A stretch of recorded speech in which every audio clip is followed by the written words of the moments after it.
the more prescriptive and immediate the call to action can be, the Mhm. more effective it will be. And Yep. so this isn't always relevant on the marketing side, but at least for salespeople, the buyer, the prospective customer that you're talking to should know exactly what they need to do next, Mhm. when they're expected to do it, if applicable, where they're going to do it, how they're going to do it, and then most importantly, why they're going to do it. You got to go sort of back to high school Yep. journalism class, but you should be very prescriptive in saying, okay, this is what we're going to do next, Yep. and even planning out those steps with them. Today, we have the opportunity to hear from a founder CEO, but also who is an expert in building sales and marketing teams. I'm not going to belabor this intro because we have a great discussion planned. I'm talking to Garrett Wood, founder CEO at Get Scale. Welcome to the show, Garrett. Yeah, Lee, great to see you and Happy New Year. Yeah, you as well. It's exciting to have this conversation, and I think that our listeners have a lot of value coming their way. A lot of the companies that are listening, or the CEOs that are listening to this, are building companies, are building sales teams, building marketing teams, and so to hear from someone that has such a track record in doing this is going to be very valuable. So let's get right into your background. Tell us about where have you been and how did you get to where you are now? Yeah, I appreciate that. There's sort of the old joke that there's only two things that matter in the business. You're either building a product or you're selling it. Yeah, If you're a CEO, it's important to get both right. So hopefully some relevant experiences to share. As far as background goes, and just to give you a little bit more color here. So I worked for a pair of VCs in Michigan where I grew up. North Coast, which is based out of Ann Arbor, and then DVP, Detroit Venture Partners, based out of Detroit. And getting referrals to a variety of the different founders, I got a lot of experience selling a huge array of different products and services. So okay, everything from mouth guards to software, really everything in between. And effectively, I served as a low cost and rapid way to test whether sales made sense for that product or service.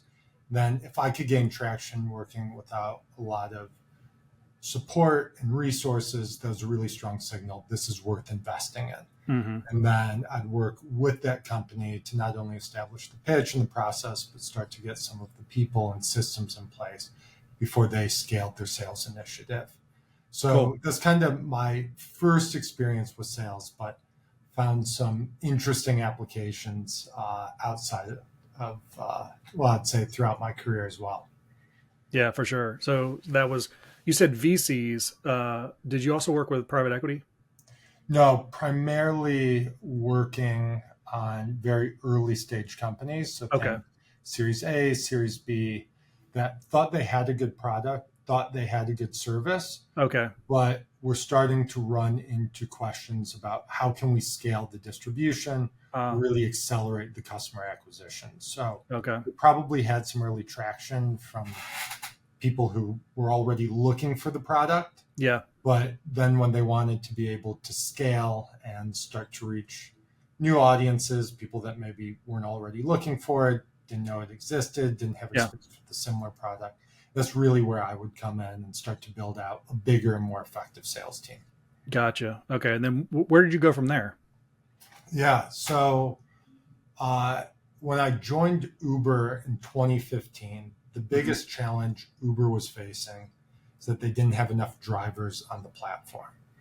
If Uber wanted to be able to expand its coverage and launch in new markets, so not just in major cities like San Francisco, but in smaller markets like Tahoe, we needed to get more drivers on the platform. If we wanted it to be more reliable, for you to be able to get a ride at 2 p.m. heading to the dentist or 4 a.m. heading to the airport, we needed to get more drivers on the platform. Mm-hmm. And maybe most significantly, if we wanted to have faster pickups than the competitors, we needed to get more drivers on the platform. So probably 80% of the people at Uber at the time were thinking about how could we get and keep more drivers on the platform. Yeah. There's the old adage, if you're a hammer, the whole world looks like a nail. Yeah. I had a background building sales teams, so our conversion challenges looked a lot like a sales problem to me.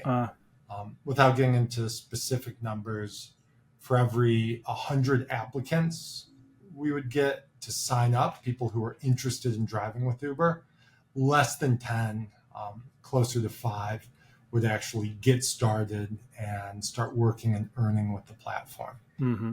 And so I built and launched a team of people that would reach out to people who had signed up to drive but never taken their first trip. And then we'd use one-on-one conversations to educate them on how to be successful, but more significantly, motivate them by showing them, well, really figuring out what challenges are they facing in their life, a better earning opportunity, more flexibility, or a better work environment could really help improve. And then by focusing on what challenges they were facing and matching them with Uber as a solution, we're able to dramatically increase conversion from application to working driver. Interesting. So it sounds like a B2B SDR play where you're getting inbound leads and you are, I mean, even though SDRs are a lot of times focused on outbound, SDR, BDRs, they get leads and then they're following up with them to convert them. Was that your thinking, or were you taking something you did previously and just applied it as you knew? I think that's an interesting observation.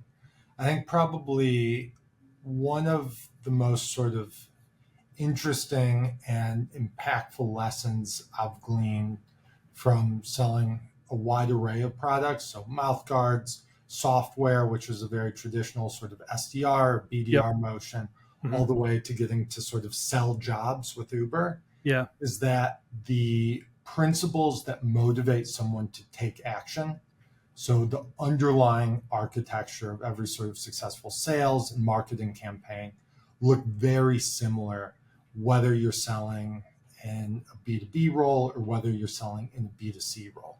The tactics, the sort of tricks, scripts, how you should approach it varies, but the underlying architecture, sort of the principles or the goals of every interaction remain the same. And so I think what allowed us to find success at Uber and what allowed us to find success selling mouth guards was really figuring out how can we apply these principles in the appropriate way to this conversation, this individual. Gotcha. Okay. So was that where you ended up becoming, like, that's how you ended up here, or did you have another step in your back, your journey? No. So going from Uber, I and a swath of our founding team here had worked and focused a lot on the driver recruitment there. And we left in 2018 to launch recruiting as a service to other fast-growing gig economy companies. And so as of today, we're the largest recruiting provider for the gig economy. We recruit a little over 100, closer to 150,000 new workers every year. But we've also applied the same tech that we've built for that, the same ops principles and sourcing, assessing, training that we use for recruiters to offer sales as a service. So we also work with trade schools and boot camps to help them recruit new students, and then a variety of B2B to C or B2C companies to help them increase conversion and acquire additional customers. That's really cool. I like that pathway of really just following the art and science of what you found that worked and creating principles around it and then applying it then in your own company. That's a cool track record. I mean, to me, it shows focus and commitment to, staying in that domain and just becoming more and more of an expert. And now you have, GetScale that offers an immense value to clients because you have all of that track record that you brought with you. So it's cool. Yeah, it's been interesting to sort of continue to focus and iterate on how can you motivate people to take action. Yeah. So the fundamental question and problem that we're trying to solve is how can you generate interest, but then sort of more significantly actually take someone from maybe aware and interested, but into actually purchasing the product. And I think that's been the focus of really my entire career. It's like, what's the architecture? Where are the principles? What are the tools that allow you to do that more efficiently and more effectively? Okay. So to answer that question then, is that sort of answer is buried in the architecture and in those principles all together, or is it one singular answer? No, I'm happy to sort of share the secret sauce Yeah, or that'd be great. the architecture that we believe every successful sale follows. So Okay. I preface this by saying these aren't my principles. I didn't walk into a room one day and think like, hey, what's a really catchy way to teach or describe sales? If I did, I think I'd come up with something a little more catchy, like ABC, always be closing. Yeah, right. But it's really a collective effort of a lot of mentors and a lot of experience to observe and distill the tactics that work for that particular sale or that particular product away from a tactic and into a principle. So with that said, I believe every successful sale follows the same 4 steps. Step 1, you need to earn their attention. And I really say earn their attention because it's going to be a function of credibility and value.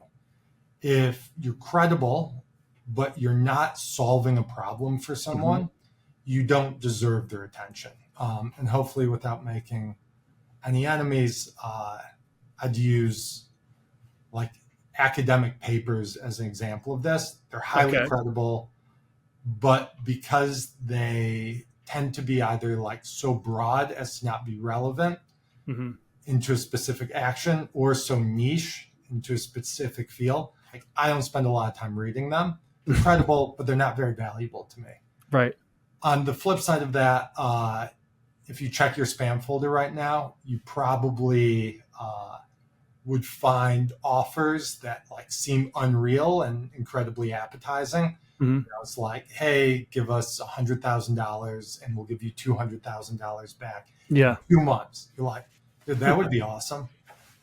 But you're like, this is from 123 big money at protonemail.com. You're like, that's not credible.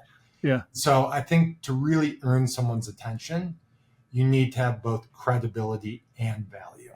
Okay. I like that. Next step, once you've earned their attention, you need to find the pain. I think fundamentally, pain drives action. Like without a problem, your solution isn't worth anything. This is kind of a trite example, but it's an incredibly gloomy and rainy day in Austin. If you were selling umbrellas on 6th and Congress, so downtown Austin, yesterday, you wouldn't have sold one umbrella. Right. You take the exact same umbrellas out on the street today, and you're going to sell same size, same color. Like it's the exact same product, exact same solution. Yeah. But now it's valuable because it can solve a problem.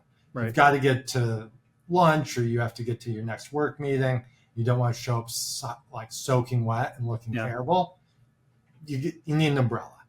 And so I think the second step is probably the most important, which is find pain. And that's really a function of knowing what questions to ask and listening incredibly carefully. Okay. So before we go forward, let's step back one to your first step. Adding value and having credibility.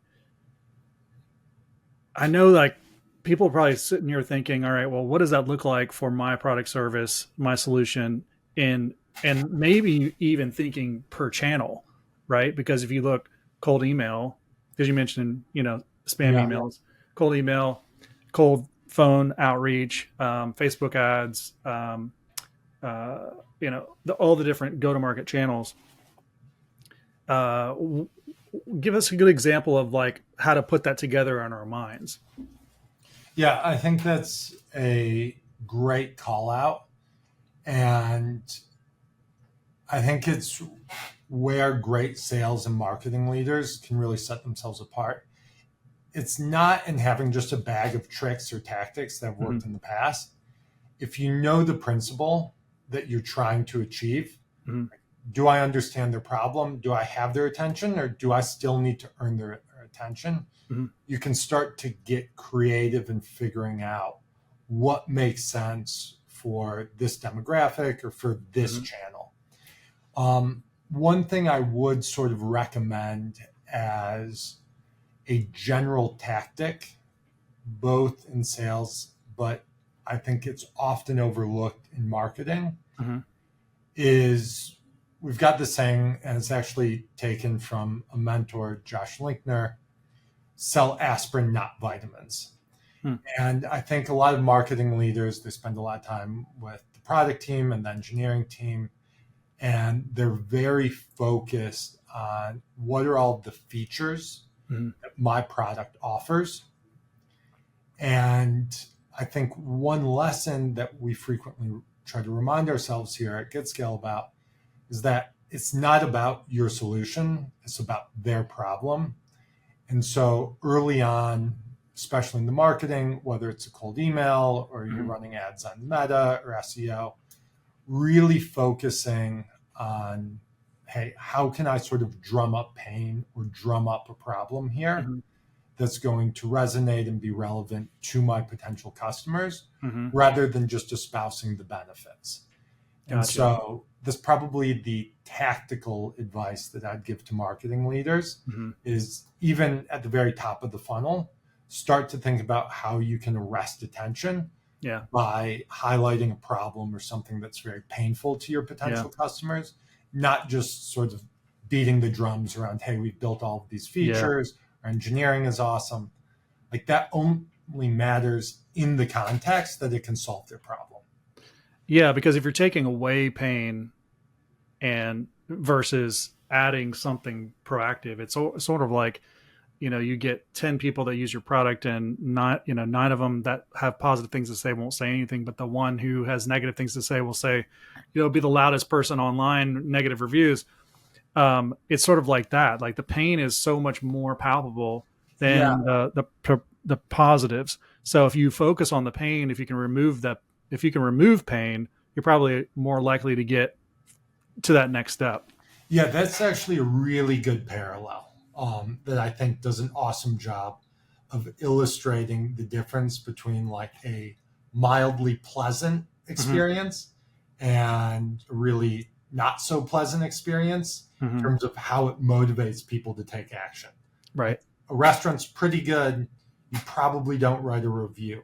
A No, restaurant gives you food poisoning, that same person writes a review. it becomes your job. Yeah, pain drives action.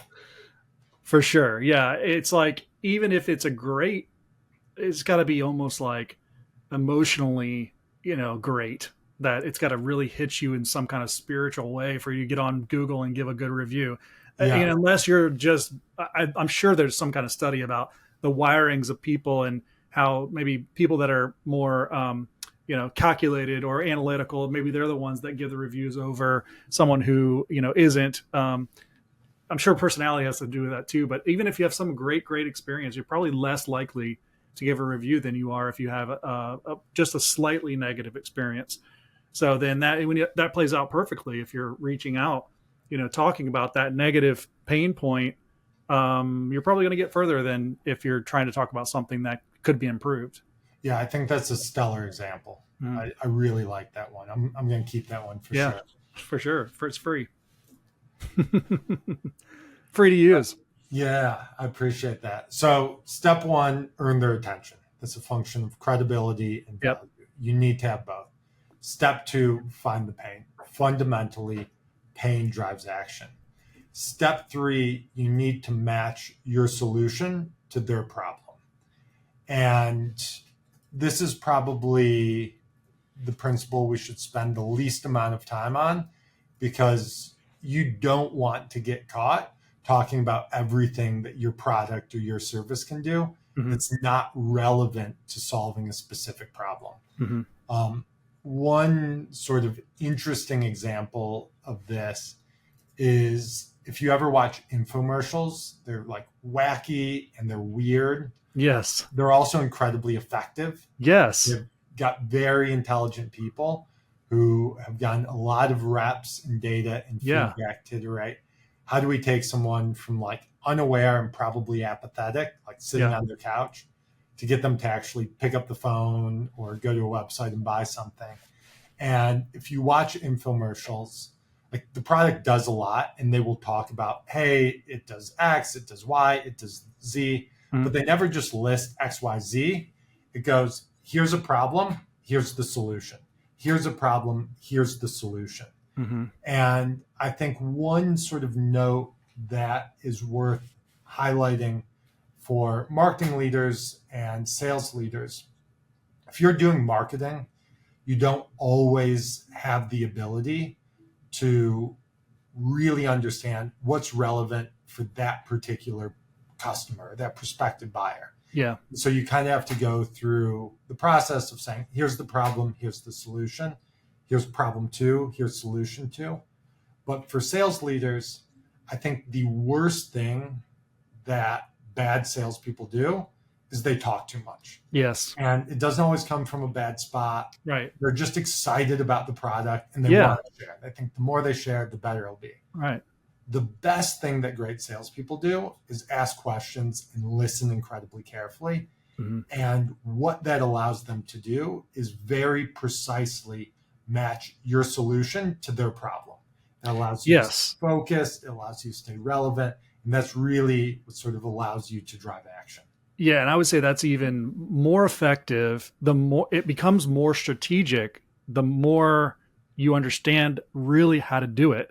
Because if you understand the let's go to problems, right? If you understand the problems that your product actually solves, then you can get more strategic about your questions you're asking. You know, Totally. Mr. Jones, if you had XYZ that could fix ABC, would that be helpful for you in your business and, you know, in moving such and such forward?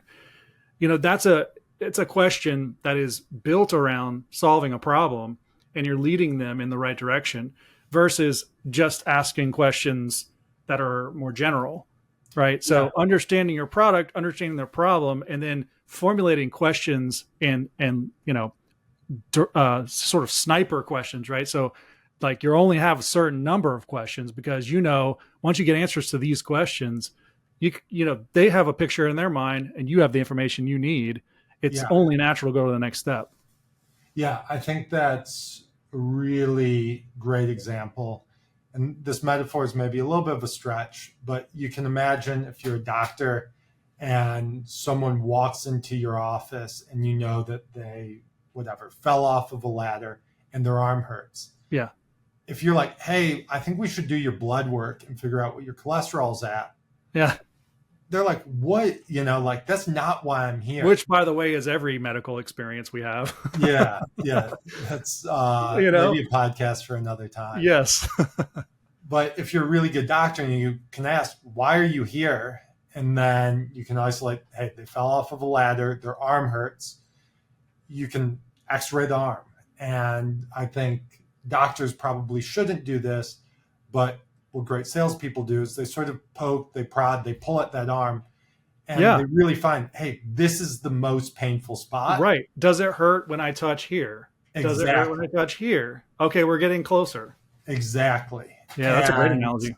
Yeah, I think being able to tie your specific solution to their most painful problem is something that can't be understated. You're not there to say, hey, I can give you Crestor and Lipitor and I can run a full blood panel. You're like, I'm here to solve a broken arm. I got to cast this, or I got to help you get to a rehab place, whatever it is. You got to solve their problem. Yep.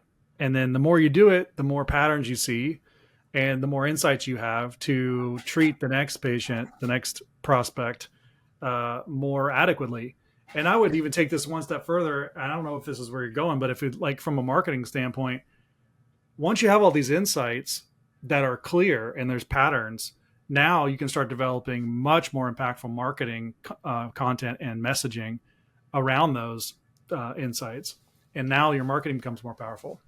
No, that's a really great call out. I think what's probably relevant to sales leaders, this is where experience comes in, but you can also run your sales team through a host of games and sort of training exercises to improve your ability. Mm-hmm.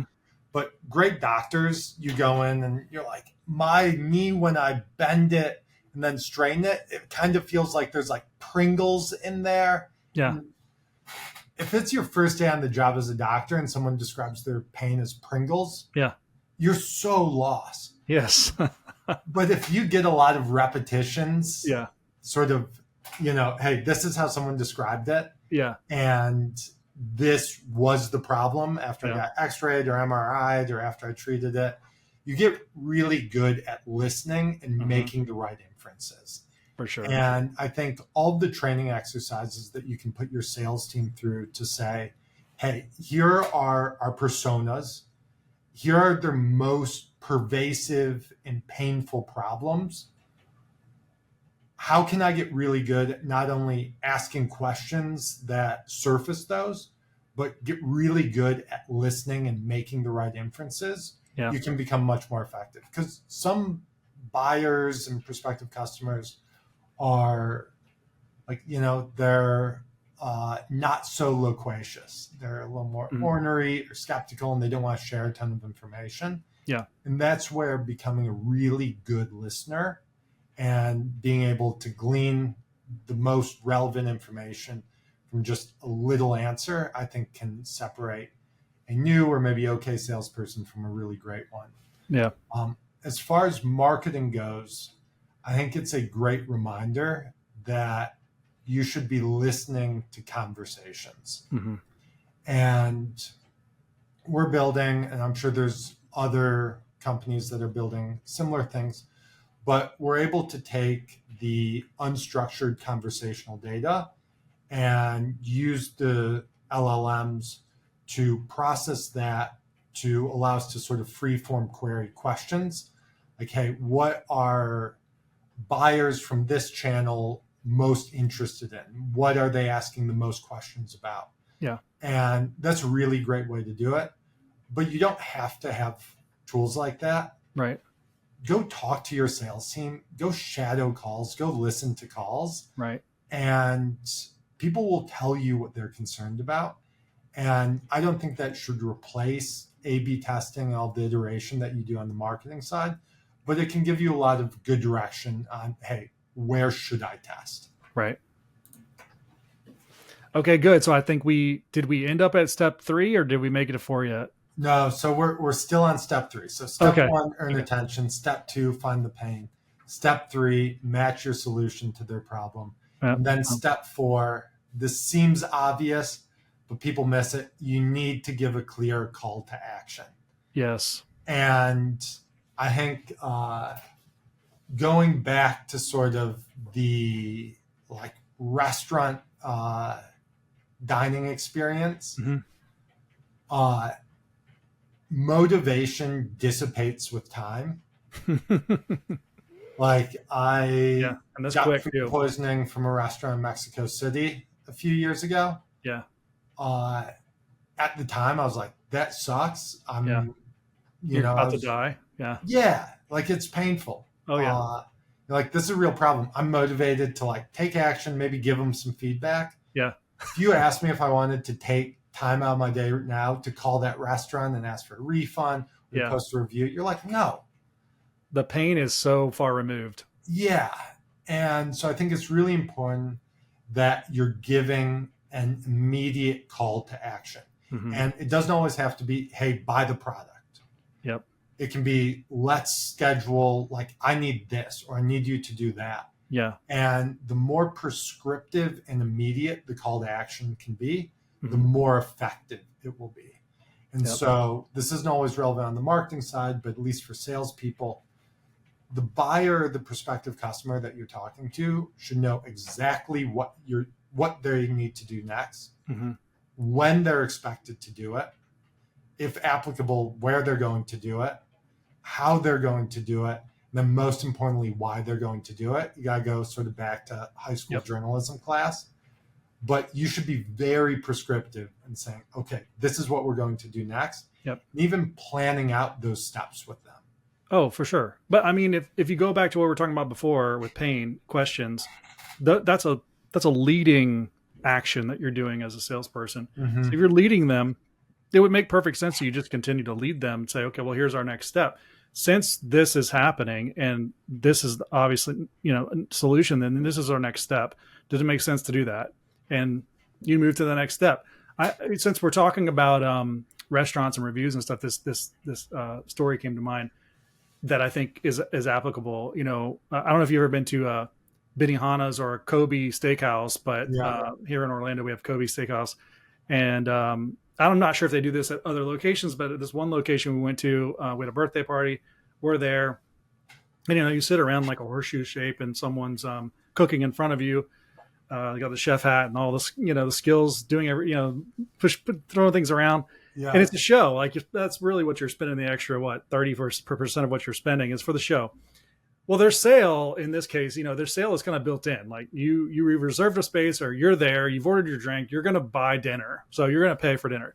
So now they've taken it one step further and said, instead of resting on the laurels and saying, well, okay, the sale's made and we're just going to kind of just do the show on as average, they did an internal competition amongst all the chefs on that shift.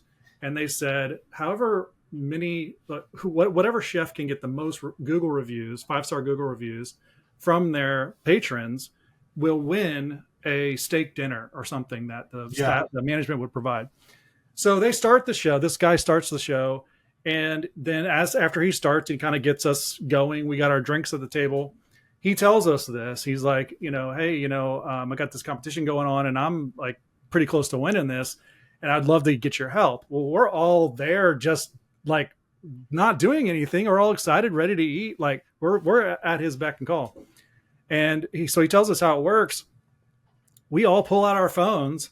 And as he's cooking, we're giving a 5-star Google review to this guy who's a chef with, naming him, because that was part of the thing. We had to name him and say, he's doing a great job. He got probably 5 or 6 of us at the table to leave a 5-star review right then with his name on it. And it was me and my brothers and we got going and everything. And I was like, we're going to make sure you win this contest. So, we confirmed that he did win the contest. But to me, it was genius because you've got a captive audience. You need Google reviews. Why not make it fun for the patrons? Why not get them to do it right then? And to your point, if anybody has a bad experience, of course, they're going to leave a review as long as that's not too far removed. But if I leave there, I had a great time and now I'm on my way to the car, I'm not going to think about getting on Google and doing anything, whether it's good, bad, or indifferent. I'm moving on to the rest of my life.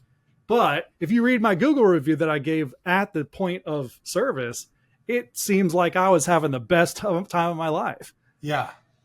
No, that's a really beautiful example. It's genius. Yeah. Yeah. I think it's just a perfect It's example. Capturing that emotion, with the customer when they're there. And I think that's applicable for B2B as well. With your leading people, you're leading them across that kind of threshold of a sale. It's like, well, here we go to the next step. Here we go to the next step. And those next steps need to be laced with, a good experience. No, totally. I think from the very top of the sales process, what you're striving to do is sort of create enough motivation, like really sort of addressing on, I almost want to say an emotional level, like a need or a desire to take action. Yes. And if you wait to ask someone to take action, particularly in the context of a B2B sale, follow-up falls off of a cliff. That's and right. It's not always like a lack of value. Just people get busy. Like, it's hey, lack of value right then. Yeah, my performance reviews are due soon. I've been asked to be a hiring manager for a new operations analyst. Mm-hmm. Like I gotta work to submit my PTO before I go and Yeah. do XYZ. There's a million things that will take them away from that. Totally. And so when someone's motivated, they're in that state where they're ready to take action. Right. You need to prescribe what the next steps are and get people moving on that as close as possible. Yeah. Like even if they're interested, they'll get busy and it just doesn't become the highest priority thing, even if it's the most important or impactful thing. Right. So I really wouldn't underestimate the impact of immediate and prescriptive calls to action, whether that's in marketing or sales.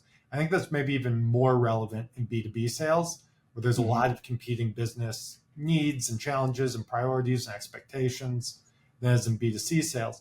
Because you're battling against just an influx of emails. Yes. Like they might mean to do it, but you have to, in order to get someone to follow through, you have to ask them to do it when they're available and interested. That's right. So that usually means right now. That's right. That's awesome. This has been great discussion, and I appreciate you coming on and sharing all this wisdom with us. If we want to send people your way, where do we send them? Yeah, I'd have them just check out getscale.com. If they are interested in learning more about the company, just email info@getscale.com, or feel free to find me on LinkedIn. My name again is Garrett Wood. Company is GetScale. I think you'll be able to find me. Yeah, for sure. Cool. Hey, this has been awesome, Garrett. And thanks again for being on and sharing all this. Yeah, really a pleasure. I'm going to keep some of the examples you laid out. It really resonated. Yeah. I think you understand how the principles can apply in different settings. That's right. They did a really good job of adding the texture and the color, I think, makes them relevant. So that was awesome. That's great. All right, cool. Well, we'll have to have you back. Yeah, I appreciate that and look forward to it.